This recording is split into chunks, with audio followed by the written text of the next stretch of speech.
Bonsoir, je suis ravie de vous retrouver une nouvelle fois et j'ai fait le choix ce soir de vous parler des émotions. J'en ai parlé déjà dans d'autres vidéos, mais le sujet est suffisamment important, il me semble-t-il, pour qu'on s'y attarde. Alors quand on parle des émotions, elles sont universelles, c'est la peur, la tristesse, la joie, la colère, on pourrait en rajouter, la honte, etc., la terreur, enfin tout ce qu'on peut imaginer. Mais restons sur ces quatre principales. Pourquoi vous parlez des émotions? Parce que elles font partie de notre quotidien et pour certaines d'entre elles, elles sont plutôt désagréables. Donc il est important de savoir comment ça fonctionne. Alors nous avons au niveau du cerveau, il y a le cerveau, le cortex préfrontal. Ici on a le cerveau limbique avec à l'intérieur l'amygdale et puis le cerveau reptilien.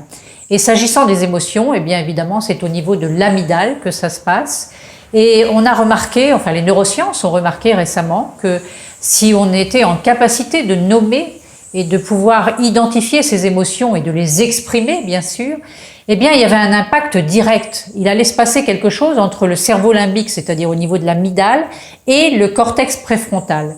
C'est-à-dire qu'à partir du moment où on a pu identifier, mettre un nom dessus et exprimer notre émotion, à ce moment-là, eh bien, le fait que le relais soit pris par le cortex préfrontal, l'émotion aura beaucoup moins d'impact, et tellement moins d'impact que ce qui a été mesuré, c'est de l'ordre de 25, je crois même 27% très précisément. Donc ça vaut le coup quand même d'apprendre à les identifier. Évidemment, c'est pas ce qu'il y a de plus facile, c'est surtout très difficile de pouvoir les dire au moment où on les ressent. On les ressent peut-être tous de manière différente, à des degrés différents. Et ce qui est essentiel, c'est aussi de se poser la question, mais d'où vient cette émotion? Qu'est-ce qui l'a générée? Quelle est la cause du développement de cette émotion? À partir du moment où on sait faire ça, alors on lui donne beaucoup moins d'impact. C'est aussi d'ailleurs ce qui se passe, c'est pour ça qu'on nous parle de la méditation de pleine conscience. La méditation de pleine conscience a pour effet, à partir du moment où on sait les accueillir, les observer comme des nuages qui passent sans se focaliser dessus, mais sans vouloir les réprimer et les nier, ça c'est vraiment la pire des choses à faire. Si on est capable de faire ça, eh bien finalement leur impact diminue. Donc voilà la première des choses que je voulais vous dire par rapport à ça. Et puis, vous savez aussi qu'on fabrique ce qu'on appelle des neurotransmetteurs, comme la dopamine et la sérotonine.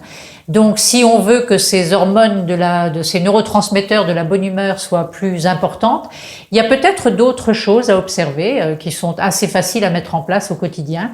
C'est par exemple de savoir reconnaître ce qu'on a reçu dans sa journée d'agréable.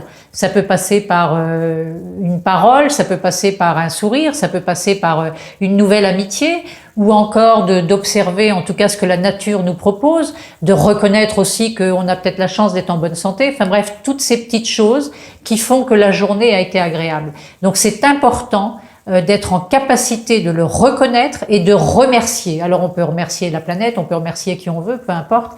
C'est ce que beaucoup appellent dans le développement personnel la gratitude. Mais il semblerait que si on cultive cela, eh bien nos neurotransmetteurs soient aussi sollicités dans le bon sens, si j'ose dire. Et puis on peut aussi parler d'une troisième chose qui est importante, qui a été mesurée aussi au niveau des neurosciences, c'est quand on a une capacité à prendre une décision. Ça veut dire que il faut sortir de sa zone de confort, et quand on a décidé de faire quelque chose et qu'on passe à l'action, ça c'est bénéfique aussi pour nos émotions, c'est bénéfique évidemment aussi pour notre confiance en soi, mais il semblerait que le fait de se fixer des objectifs et de s'y tenir a un impact tout à fait intéressant sur le circuit des émotions. Voilà ce que je voulais partager avec vous aujourd'hui, en espérant que ça vous aura aidé ou que ça va vous aider.